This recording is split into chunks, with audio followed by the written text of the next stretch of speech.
नमस्कार सभी को। जय माँ बाबा की। मैं माँ दक्षिणा काली सुनहरी बाबा की गद्दी की ओर से उनकी सेविका शेफाली आपका हार्दिक स्वागत करती हूँ अपने YouTube चैनल माँ दक्षिणा काली सुनहरी बाबा पर।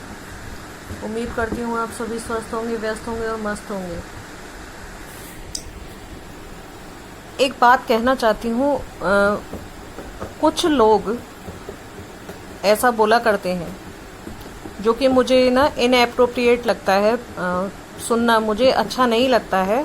कुछ लोगों के मुंह से ये शब्द सुनना कि आपकी शक्ति आपके वश में नहीं है, आपकी शक्ति आपका आदेश नहीं मानती है, आपकी शक्ति आपके नियंत्रण में नहीं है, आपकी शक्ति आप कहीं भी जाएं तो खेलने लगे या किसी के भी सामने प्रकट हो जाती है या किसी के भी सामने हाजिर हो जाती है। तो मैं बोलना चाहती हूँ, कृपया करके ऐसा ना बोला करें कि आपकी शक्ति आपके नियंत्रण में नहीं है, आपकी शक्ति आपका आदेश नहीं मानती है। एक बात कहना चाहूँगी, शक्ति ने हमें चुना है, हमने शक्ति को नहीं चुना है। हमने शक्ति को नहीं चुना, शक्ति ने हमें चुना है। हम क्या उसको आदेश देंगे? हमारी शक्ति जिसकी भी हो भाई, वो शक्ति है, आदेश वो करेगी, कार्य हमको करना है। हम कैसे उसे नियंत्रण में कर सकते हैं, कैसे उसे शांत कर सकते हैं, कैसे रोक सकते हैं? इतना है कि हम भी ये शक्ति खुद मेहरबान होके हमें वचन भर देती है कि हाँ, हम आपका ये काम नहीं करेंगे, हाँ, हम आपके लिए ये काम कर देंगे, हाँ, हम आपकी बात मानेंगे। लेकिन कैसे कोई ये कह देता है कि आपकी शक्ति आपके नियंत्रण में नहीं है? दूसरी चीज़ कि यदि जैसे बोला जाए कि भजन है, जागरण है या चौकी है या कोई मंदिर है या आप कहीं दर्शन करने गए हैं या कोई तीर्थ है, वहाँ पर आप पर सवारी आती है, ठीक है, सवारी आती है, तो देखो कुछ लोग मानते हैं, कुछ लोग नहीं मानते हैं। जिनको ज्ञान नहीं है, जो जानते नहीं हैं, वो मानते नहीं हैं। उनका तो रहेगा कि नहीं मानना है भाई, ठीक है। तो इसमें हमारा मान और अपमान क्या शक्ति को नहीं पता है कि हम यहाँ पर आएंगे सामने? तो शक्ति जब हर चीज़ को जानती है, हर किसी के मन को पढ़ती है, हर किसी की बात को जानती है, तो उसे नहीं पता कि हम यहाँ खेलेंगे किसी के सामने तो सामने वाला हमारे साथ में क्या करेगा, या इनमें से कितने लोग हमारा मजाक बनाएंगे, ठीक है। तो ये तो एक मतलब मुझे नहीं अच्छा लगा ये सुनना। कुछ लोग बोलते हैं इस प्रकार कि शक्ति क्या कहते हैं, हमारा मजाक बन रहा है, ठीक है, ढोंग और पाखंड बोला जा रहा है। तो ढोंग और पाखंड जो बोल रहे हैं वो अपने भोग अपने भोग लेंगे, ठीक है। तो उससे मतलब मेरी समझ में नहीं आ रहा है कि शक्ति को आप अपने नियंत्रण में कैसे कर सकते हैं। शक्ति आपसे प्रसन्न होकर आपके ऊपर कृपा करी, उसने आपके ऊपर आई, आपके ऊपर सवारी ली, ठीक है, अच्छी बात है। कैसे एक इतनी बड़ी सिद्ध शक्ति को जो समस्त ब्रह्मांड को चलाती हैं, भाई ये शक्तियाँ तो ऐसी होती हैं, किसी भी शक्ति को देख लो, कोई शक्ति छोटी या बड़ी नहीं होती। शक्ति तो शक्ति होती है और मनुष्य कभी भी शक्ति का मुकाबला नहीं कर सकते हैं। छोटी से छोटी शक्ति का मुकाबला कोई भी मनुष्य नहीं कर सकता। यहाँ तक कि अगर छोटी सी हवा भी होगी तो वो मनुष्य की ऐसी तैसी करके चली जाएगी। तो फिर ये तो दैव शक्तियाँ हैं, तो इनके लिए क्यों ऐसा, मतलब नहीं समझ में आ रहा। कुछ लोग बोलते हैं ऐसा, मुझे नहीं अच्छा लगता। दूसरा कि शक्ति संभलते संभलते ही संभलती है।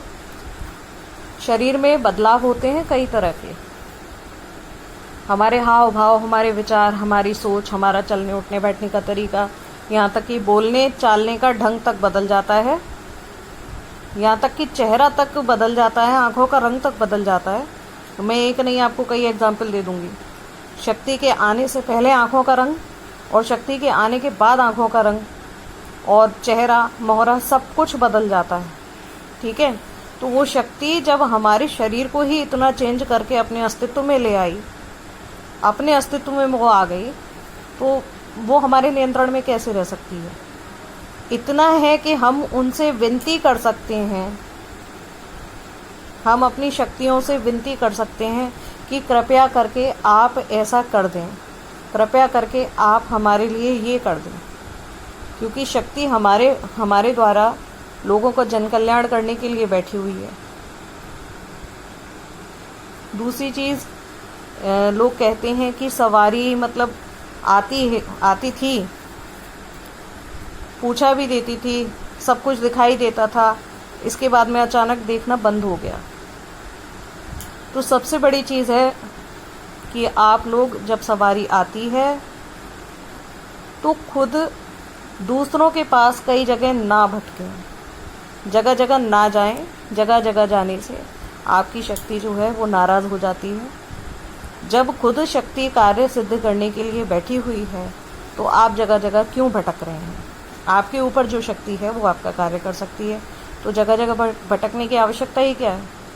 दूसरी चीज़, यदि आपने गुरु धारण कर रखे हैं तो गुरु के अलावा किसी और से पूछना वो सही नहीं रहेगा, क्योंकि जब गुरु आपने धारण कर रखे हैं तो सिर्फ और सिर्फ आपको अपने गुरु से पूछना चाहिए, या यदि गुरु आपके आज्ञा दें या आपसे कह दे कि वहाँ जाके आपका काम होगा, तब आपको वहाँ जाना चाहिए। ऐसी स्थिति में क्या होता है कि हम जगह जगह अपनी शक्तियों का प्रदर्शन करते हैं, जगह जगह लोगों के पास जाते हैं या कई चौकियों पे जाके बैठते हैं। जिससे क्या होता है ना, लोग जो गलत होते हैं वो आपकी जो शक्ति है उसे या तो बंधन में कर देते हैं। जब आप उसके सामने बोलते हो भाई किसी को अच्छा लगता है, किसी को अच्छा नहीं लगता है, अगर आप किसी की गद्दी पे बैठ के, चौकी पे बैठ के उसको ही बेइज्जत करेंगे तो उसे अच्छा नहीं लगेगा। ठीक है, तो ऐसे में वो क्या करेगा? कोई अगर गलत नियत का होगा तो वो क्या कहते हैं, आपकी सवारी को बांध भी सकता है, फिर वो पूछा नहीं देगी, शरीर में आएगी, बातें गलत निकलेंगी, या आप बता ही नहीं पाओगे, आपको देखना बंद हो जाएगा। या फिर ऐसा भी हो सकता है कि वो गलत नियत से उस चीज़ को अपने पास बांध के रख ले, या फिर उसके काम की अगर उसे लग गई, किसी चीज़ को वो बहुत समय से ढूंढ रहा है और नहीं है और आप सामने पहुंच गए, तो उसे साधना करने की आवश्यकता नहीं है, वो तो उसको अपने पास ले लेगा, क्योंकि उसको सिद्धि है, उसको साधना है, उसने सिद्धि कर रखी है। ठीक है, तो नहीं जाना चाहिए जगह जगह, लोगों के पास भटकना नहीं चाहिए। और बड़ा विनती कर रही हूँ कि ये ना कहें कि आपकी शक्ति आदेश नहीं मानती आपका, गलत है इस प्रकार बोलना। कहिए कि आप अपनी शक्ति से विनती करिए, है ना।